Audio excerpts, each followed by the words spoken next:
you for joining us on Future TV. I'm Linda Tamim, and these are today's headlines. U.S. Secretary of State John Kerry arrives in Beirut, marking a first visit from a U.S. Secretary of State in Lebanon in over 5 years. Election officials are counting votes in a Syrian presidential election expected to deliver an overwhelming victory for President Bashar al-Assad. NATO defense ministers agree to develop a readiness action plan in response to Russia's actions in Ukraine. U.S. Secretary of State John Kerry has arrived in Beirut, marking a first visit from a U.S. Secretary of State in Lebanon in over 5 years. Reports say Kerry showed up in a show of support for Lebanon as it suffers a political crisis and spillover from the Syrian war. He will deliver a statement at the Grand Serai following talks with Prime Minister Tamam Slam. His visit to Lebanon is expected to last a few hours. Prime Minister Tamam Slam has expressed concern over a row in the cabinet over a mechanism regulating the government's work during the ongoing presidential vacuum. The premier says he will not endure the abnormal situation any longer, pointing out that he is keen to resolve the dispute during the upcoming cabinet session. Tuesday's cabinet session failed anew to resolve the dispute among the political rivals over the mechanism that should regulate the work of the government during the presidential vacuum. Speaker Nabih Berri has called for a parliament session on June the 10th over a controversial wage hike draft law. The session is scheduled at 10:30 a.m. next Tuesday and will resume in the evening. The fate of Lebanon's official exams hinges on the scheduled session after teachers vowed to boycott the tests if the wage hike was not endorsed. The civil servants have been involved in a face-off with officials for the past 2 years to pressure lawmakers to endorse the bill, which economists warn would harm an already overburdened treasury. Parliament has been looking into securing resources for the salary increase before adopting it to avoid damaging the country's economy. Health Minister Wael Abu Faoud has denied that the Progressive Socialist Party was not comfortable with the rapprochement between Free Patriotic Movement leader Michel Aoun and Future Movement chief MP Saad Hariri.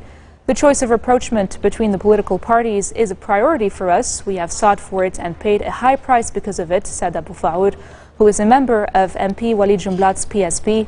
But he said the dialogue between the FPM and the Future Movement should be coupled with talks between Speaker Nabih Berri, Hezbollah and Hariri's movement so that it becomes beneficial for the country.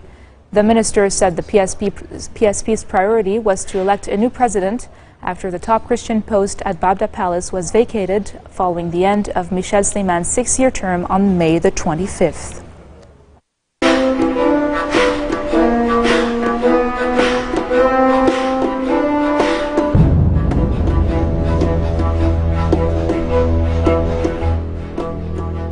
Election officials have started counting votes in the Syrian presidential election expected to deliver an overwhelming victory for President Bashar al-Assad, but which his opponents have called a farce.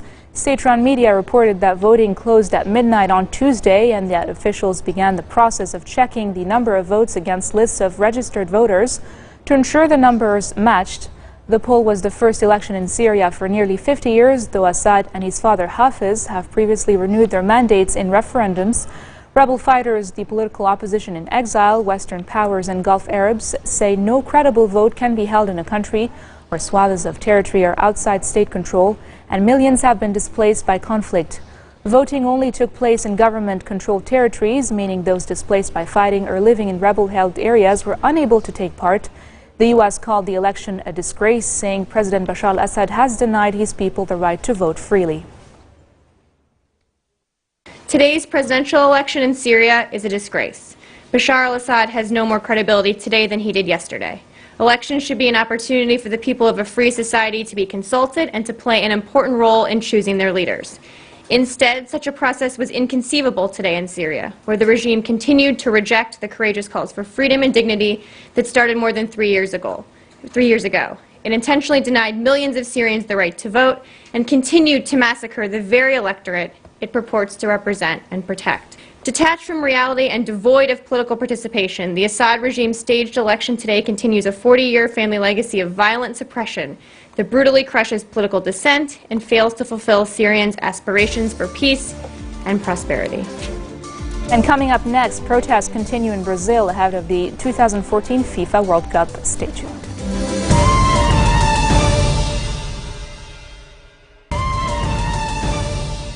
Welcome back. The U.S. and the UK say they look forward to working with Egypt's newly elected president, Abdel Fattah al-Sisi, and warned the former general to take steps to guarantee freedom of expression. The White House said it hoped to advance its strategic partnership with Cairo and the many interests the country shares. And a day earlier, British Foreign Secretary William Hague said he looked forward to working with the former army chief's government to strengthen the broad and productive relationship between Egypt and the UK. Both countries urged Sisi, who won Egypt's presidential poll with more than 96% of the vote, to ensure freedom of expression was allowed. Sisi's road to the presidency started with the overthrow of the country's first freely elected president, Mohamed Morsi, last July. Yemeni forces and Shiite Houthi rebels have reached a ceasefire deal to end clashes in the northern province of Amran following mediation backed by UN envoy Jamal Ben Omar. The office of Ben Omar said the agreement was made between government officials and representatives of Ansarullah rebels to end violence in Amran. U.S. President Barack Obama has met with Ukraine's President-elect Petro Poroshenko in a show of U.S. support as the country battles a pro-Russian uprising that the West blames on Russia. Obama sat down with Poroshenko in Warsaw during a trip designed to assuage security concerns in Eastern Europe following Russia's annexation of Ukraine's Crimean Peninsula in March. The leaders reportedly discussed a plan for reducing Ukraine's energy dependence on Russia, ways of restoring peace in the east of the country, and rescuing Ukraine's collapsing economy. The talks on day 2 of his European tour came before the U.S. president heads to a G7 summit in Belgium, which aims to cement Western policy towards Russia. On another note, NATO defense ministers have agreed to develop a readiness action plan in response to Russia's actions in Ukraine and pledged support to Kiev to help it to strengthen its armed forces. Today we made clear that NATO looks forward to working with the new president of Ukraine and is committed to supporting reforms in Ukraine's security and defense sector. In the weeks to come, we will finalize a comprehensive package of long-term measures to make Ukraine's reforms more effective and its armed forces stronger. We agreed that we will continue to reinforce NATO's collective defense with more air and sea patrols and more exercises and training. From the Baltic Sea to the Black Sea and the Mediterranean. I welcome the decision by Denmark, Germany and Poland to start work in order to raise the readiness of multinational Corps Northeast based in the city Szczecin of Poland. This will strengthen our ability to address future threats and challenges in the region. And it is a significant contribution to our collective defense. And now for news around the world in brief. A suicide bomber kills 3 loyalists of an anti-Islamist former general at a base outside Libya's second city, Benghazi. A commander says the ex-general Khalifa Haftar, who has repeatedly led deadly assaults on jihadists in the eastern city, was in the base at the time of the attack but escaped unharmed. Iran's top leader Ayatollah Ali Khamenei said that Europeans were making a strategic blunder to be in alliance with the U.S. and serve Washington because America has no respect for European interests. Khamenei made the remarks in a televised speech in Tehran to mark the 25th anniversary of the death of the founder of the Islamic Republic, the late Ayatollah Ruhollah Khomeini. Beijing has tightened security around Tiananmen Square on the 25th anniversary of the June 4, 1989 crackdown on student-led protests. Dozens of riot police and police patrol cars could be seen parked around the square and at intersections several blocks away on the Avenue of Eternal Peace. In Hong Kong, tens of thousands gathered to commemorate the historical day.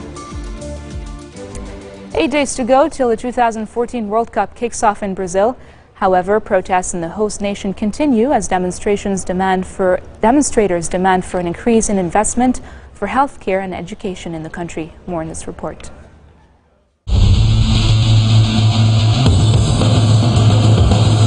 Brazil is believed to be the country of football, and the World Cup has a Brazilian face, says the retired Brazilian football player Ronaldo. With a World Cup right around the corner, the whole world is preparing for the games to kick off next week. However, its host has not been very welcoming with the outbreaks that have been going on around the country.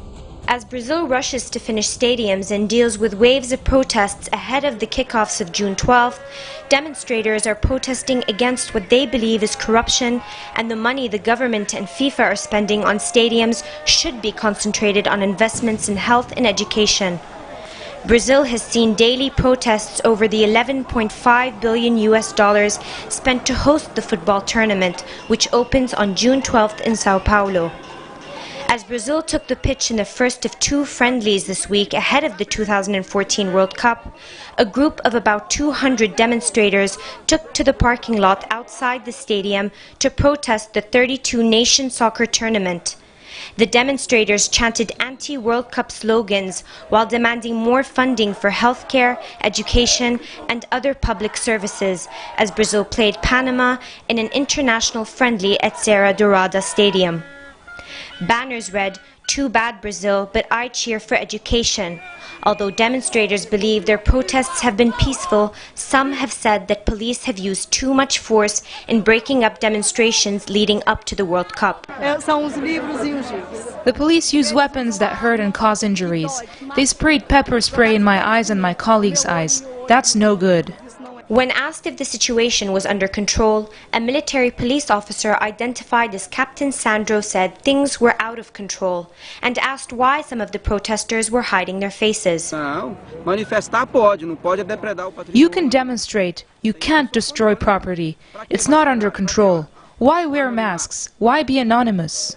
The country's president had stern words for anyone trying to disrupt the tournament as she offered up federal forces to help provide security for the tournament, which starts in less than 9 days and will be played in 12 Brazilian cities. We won't allow there to be any kind of turmoil to impede people from going to the World Cup, that the people have access to the World Cup. The demonstrations are completely lawful. What is not lawful, what is not democratic, is rioting, destroying private and public property, and much less, because that is a crime. In this case, destroying property is a crime, but the crime of killing someone. The government is trying to avoid tension and violence from the outcome of the continuous protests that are taking place in Brazil. Brazil has won the World Cup 5 times and its passion for football is well known. But days before the sport's most important tournament kicks off in the country, not everyone is as enthusiastic as would be expected. Only a handful of streets are decorated with streamers in the colors of the Brazilian flag and football decorations. Even people who love the beautiful game are not convinced that the time is right for Brazil to host the World Cup.